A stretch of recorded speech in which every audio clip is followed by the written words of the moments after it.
Hello, bienvenue sur cette nouvelle vidéo. Aujourd'hui, je vais te parler d'une IA de fou que je viens de découvrir. C'est l'IA AI Studio de Google et elle va te permettre de faire énormément de choses. T'es nul en Excel, elle va t'aider. T'es nul sur Canva, elle va t'aider. T'as la flemme de lire un article, elle va t'aider. Donc, je t'ai préparé une vidéo pour tout te montrer de A à Z en mode tuto. Je vais tout expliquer. Allez, c'est parti.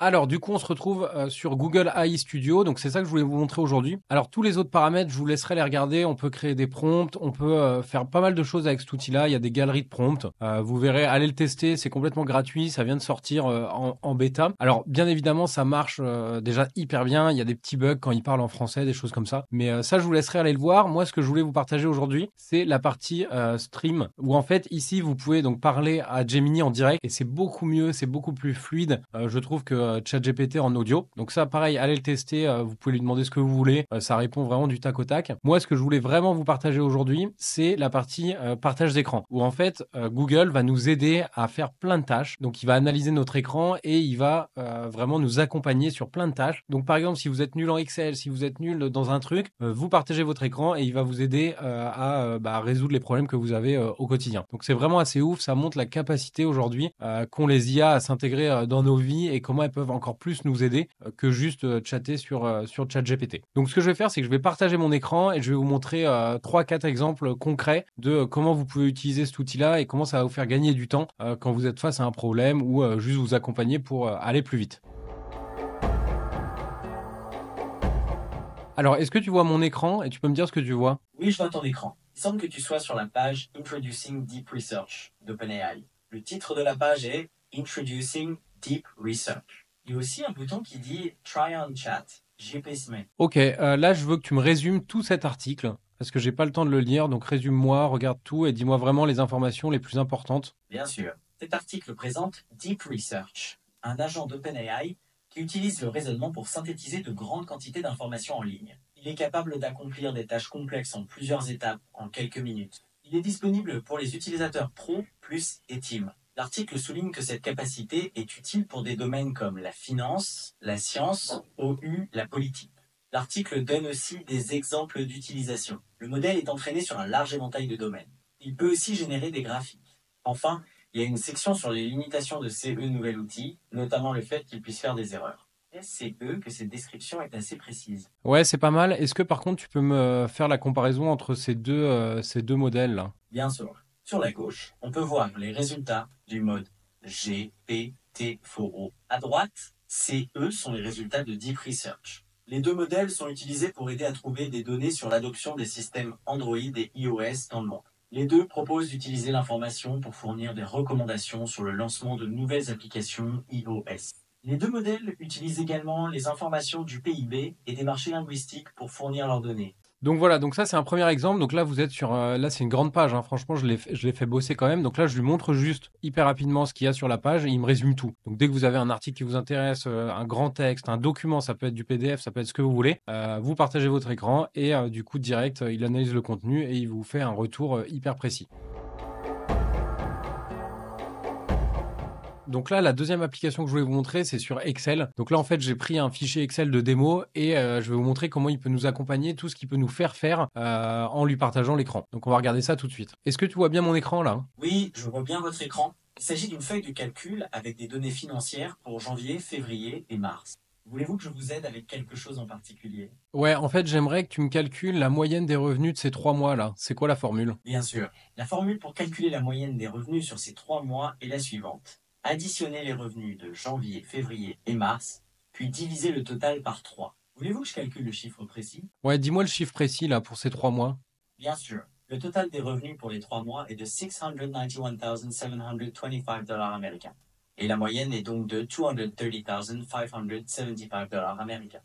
Y a-t-il autre chose que je peux faire pour vous? Ouais, j'aimerais savoir d'où il vient ce taux de croissance ici là. Bien sûr. Le taux de croissance de 25% est calculé en divisant le profit net cumulatif de $40,011, $25, par le profit net du mois de janvier de $10,000.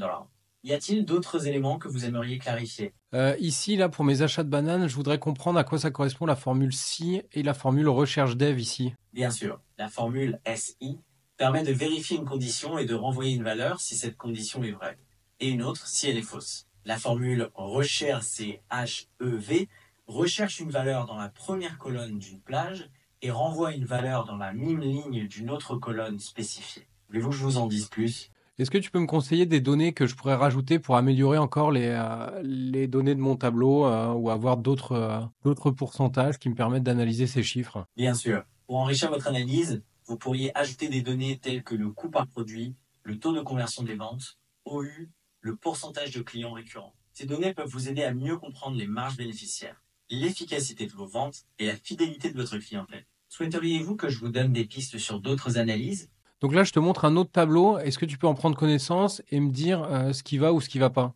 Oui, je peux analyser CE nouveau tableau. Il présente des données financières pour janvier, février et mars, avec une répartition des revenus et des charges.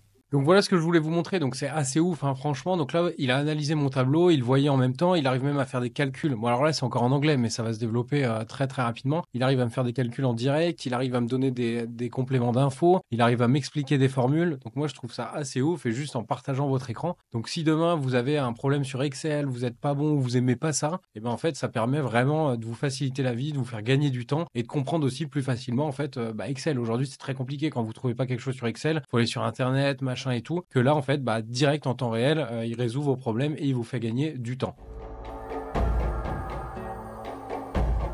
Donc là, autre chose que je voulais vous partager, c'est pour vous montrer vraiment qu'il peut vous aider partout. Donc là, en fait, je veux qu'il m'aide à créer un flyer et qu'il me donne des conseils en fait pour une boutique de fleurs par exemple. Salut, tu vois mon écran là? Oui, je vois ton écran. Il semble que tu sois en train d'utiliser Canva. Ouais, et j'ai envie que tu m'aides. Je veux faire un flyer pour ma boutique de fleurs. Est-ce que tu peux m'aider à choisir le design ou m'aider à le modifier? Bien sûr, Atom, je peux t'aider avec K.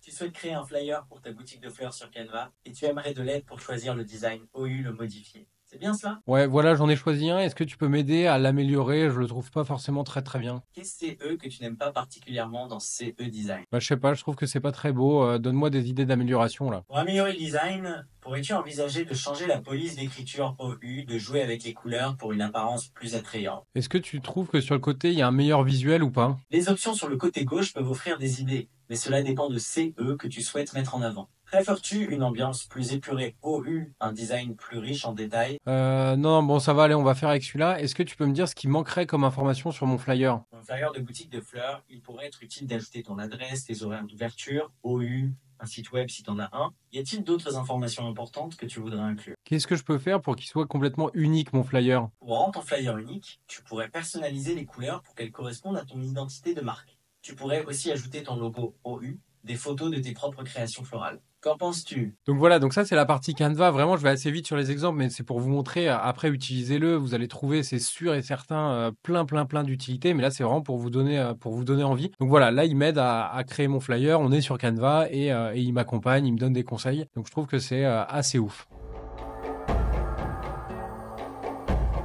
Donc là, autre chose que je voulais essayer, je suis sur un site de fringues et donc c'est de lui dire, voilà, est-ce que tu peux me trouver des fringues qui m'iraient bien, qu'on va essayer de regarder ça avec lui. Donc là, je suis sur un site de vente de fringues en ligne. Est-ce que tu peux m'aider à choisir des habits qui me conviendraient bien? Tu vois ma tête en bas à gauche, voilà, aide-moi. Je peux t'aider à choisir des vêtements. Peux-tu me donner des informations sur CE que tu recherches comme style OU couleur par exemple? Dis-moi ce que tu penses là, j'aime bien le pull au milieu là, qu'est-ce que t'en penses? Le pull rayé au milieu a l'air bien. Quel CE qui t'attire en particulier dans CE pull? Je sais pas, j'aimerais me trouver un nouveau pull. Est-ce que tu peux me dire celui qui est le mieux là dans tout ce que je te montre? Je vois que tu cherches un nouveau pull. Si tu veux que je te donne mon opinion sur celui qui te conviendrait le mieux parmi ceux que tu me montres, peux-tu me donner quelques détails sur tes préférences en termes de style, de couleur, OU, de motif? Je sais pas, regarde ma tête, qu'est-ce qui m'irait bien? D'accord, je regarde ta tête sur la vidéo. Des trois pulls que tu as montrés en dernier, je dirais que le pull vert pourrait bien aller avec la couleur de tes yeux. Qu'en penses-tu? Ouais, merci, c'est sympa. Et t'aimes pas du coup celui-là, là? Tu l'aimes ou pas? Pour moi, non, je ne le trouve pas particulièrement adapté par rapport à ta carnation. On reste donc sur le vert? Allez, vas-y, je vais prendre le vert, merci. D'accord, tu prends le vert. C'est un bon choix. N'hésite pas si tu as besoin d'aide pour d'autres achats. Donc voilà, ça je trouve ça assez marrant, hein. Donc là il m'aide. Alors je l'ai fait rapidement, mais c'est pour vous montrer. Donc là il est capable de me regarder moi dans la vidéo, il est capable de me dire ce qui m'irait le mieux. Donc je trouve que c'est quand même assez dingue qu'une IA puisse faire ça et qu'on puisse communiquer en fait de façon aussi fluide avec elle. Donc voilà pour cette partie-là. Donc la dernière chose que je voulais vous partager, j'ai envie en fait qui m'aide à améliorer en fait le contenu que je fais. Donc c'est pour vous montrer un exemple, hein, on va le faire sur mon compte, mais l'idée c'est de vous montrer ce qu'il peut faire. Est-ce que tu vois bien mon écran là? Je vois bien votre écran. Il y a une page TikTok affichée. Alors est-ce que tu peux me donner un conseil pour améliorer en fait les vidéos ou du moins les miniatures? Qu'est-ce qui fait que ça marche ou que ça marche pas? En regardant les miniatures, je remarque que certaines ont du texte qui est facile à lire et qui est mis en évidence avec une couleur contrastée, tandis que d'autres utilisent un texte plus petit, moins clair, OU même, sans texte. Il serait peut-être préférable d'opter pour des miniatures avec un texte clair, facile à lire et contrasté pour attirer plus de spectateurs. Cela peut augmenter le nombre de vues sur vos vidéos. Souhaitez-vous que j'analyse les titres aussi? Ouais, analyse les titres et essaye de me donner des conseils sur ceux qui marchent bien ou ceux qui marchent pas en fonction du nombre de vues. D'accord, je peux analyser les titres pour vous. Il semble que les titres qui posent une question aux vues, qui promettent de révéler quelque chose d'utile, ont tendance à avoir plus de vues. Par exemple, les titres. Un site IA qui regroupe toutes les IA. Oh! Un outil IA pour faire des présentations. 100% IA semble plus efficace. À l'inverse, les titres plus génériques OU qui sont plus descriptifs, tels que un effet de ouf pour ton site OU, une extension de dingue, ont tendance à avoir moins de vues. Peut-être que rendre les titres plus accrocheurs et orientés vers un bénéfice pourrait aider à augmenter leur nombre de vues. Y a-t-il d'autres aspects de vos vidéos que vous souhaitez que j'analyse? Je vais te montrer une vidéo, mais attends de la voir en entier avant de me répondre et tu vas me dire pourquoi celle-là, elle n'a pas forcément marché. Je te la montre tout de suite. Alors, qu'est-ce que tu en penses? D'accord. Je vois que la vidéo a pour titre Horoscope IA Business février 2025. L'homme en vidéo a l'air d'utiliser un ton informel et humoristique. Il parle d'un horoscope lié à l'intelligence artificielle, qui est original. Cependant, le contenu pourrait ne pas plaire à un public qui recherche des informations pratiques OU sérieuses. En plus, comme le mentionnait la capture d'écran de votre page TikTok, la vidéo a un nombre de vues bas. Le sujet semble bien précis. Donc, il pourrait être une bonne idée de se concentrer sur un contenu qui touche un public plus large, OU, de rendre l'information plus accessible et moins axée sur l'humour. Qu'en pensez-vous? Voulez-vous que je continue l'analyse? Donc voilà ce que je voulais vous montrer. Donc là, c'est assez intéressant parce qu'en fait, on peut lui demander des conseils pour du coup un contenu en particulier. Il arrive à analyser des titres, à nous donner des infos. Il arrive à regarder des vidéos, à comprendre le sens. Donc c'est assez ouf, hein. On peut aller bien plus loin. Je sais qu'il peut faire des résumés aussi sur une vidéo en particulier. Donc voilà, là c'est pour vous montrer un autre exemple de ce que peut faire Gemini en live en partage d'écran.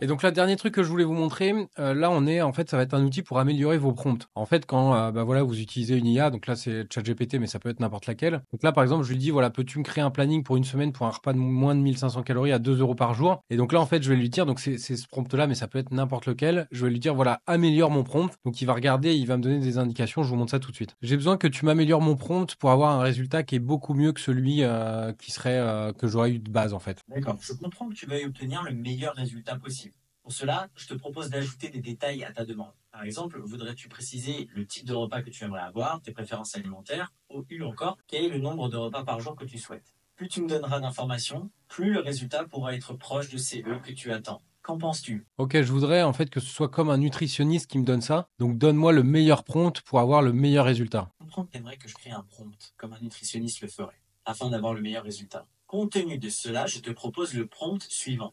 En tant que nutritionniste, peux-tu me créer un plan de repas pour une semaine avec un maximum de 1500 calories par jour et un budget de 2000 euros par semaine? Je recherche un plan de repas qui tient compte de mon besoin en protéines, en fibres et en vitamines. J'aimerais également une liste de courses associées à CE plan de repas. Et CE que cela te conviendrait? Donc voilà ce que je voulais vous montrer. C'est une vidéo un peu plus courte, mais c'est vraiment pour. J'ai découvert cet outil, je voulais vous le partager. Après, allez voir, testez-le. Je suis sûr qu'il y a énormément de cas d'usage qui permettent de faire des trucs très très cool. Moi, je vais continuer à l'utiliser. Je vous partagerai, enfin voilà, d'autres choses. Je ferai peut-être des petites vidéos TikTok si je trouve des cas d'usage précis. Donc voilà, si cette vidéo elle vous a plu, je suis ravi. Si vous avez découvert quelque chose, c'est parfait. Voilà, n'hésitez pas à vous abonner pour du coup faire vivre la chaîne, à commenter la vidéo. Je réponds à tout dans les commentaires. Et puis je vous dis à très bientôt pour une prochaine vidéo. Ciao!